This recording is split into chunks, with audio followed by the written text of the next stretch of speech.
Hey, did you guys see that video of J.J. Watts jumping 55 inches onto a box? Yeah, baby! What is that?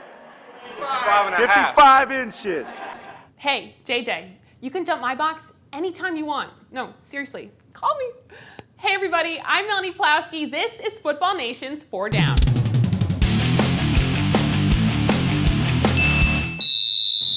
Hey, just because football players look like tough guys doesn't mean they don't have a lot of feelings. When TV analyst Matt Millen broke down San Francisco's loss to the Giants on Sunday, he broke Patrick Willis's heart in the process.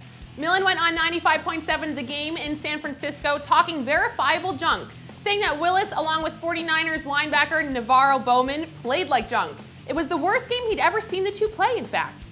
In response, Willis went crying to sportsradiointerviews.com, saying something like, "I'd like to ask this Millen dude if he could do what we do every day and see what we do for 16 games a year and see if he can hold up, yada yada. He probably couldn't. Wah, wah, wah." I'm paraphrasing. But seriously, What you talking about, huh? Matt Millen is actually a former NFL linebacker, which actually means he knows what he's talking about. Classic tale of football frenemies. Steve Spurrier, head coach for the South Carolina Gamecocks, really likes South Carolina. I like you, Mary. I like you a lot. But everybody knows he's really in love with Florida. He wants to spend the rest of his life with the Gators and retire in Florida, but right now he's going through his I'm coaching the Gamecocks phase. Who hasn't gone through that, seriously? This weekend, he and his Cocks are heading to the Swamp to take no prisoners. He has stated, however, that he hopes the Gators finish second in the SEC East, right behind, of course, his Cocks. Inappropriate. The Patriots on Sunday made Seattle rookie quarterback Russell Wilson look like the second coming of Johnny Marino and Dan Unitas, or something like that. In the meantime, they have not fielded a big-time Super Bowl caliber defense since 2004. Not so coincidentally, the Patriots have not won a Super Bowl since 2004, leaving future Hall of Famer Tom Brady out to dry and wasting his prime years in the process. Cold, hard football facts take a long, hard statistical look at the New England pass defense and find that it's on pace to be the worst in franchise history.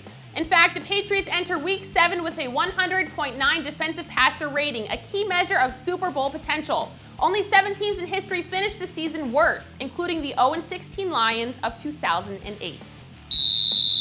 Time for the cold, hard football facts game of the week.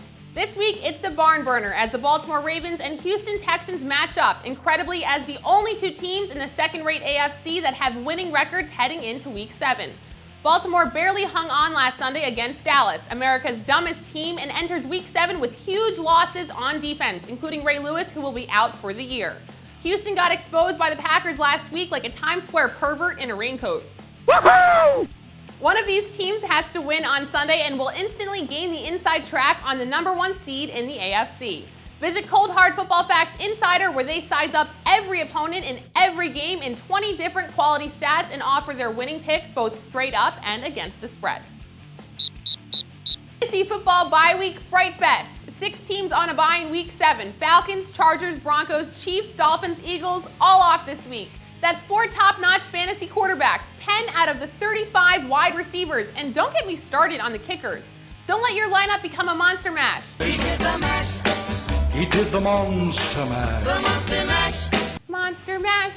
In Week 7, check out ffchamps.com to find out who should get slashed so you can murder your opponents in Week 7. We are Football Nation. I'm Melanie Plowski, and those are your 4 Downs, the top 4 football stories you don't want to miss right here on footballnation.com.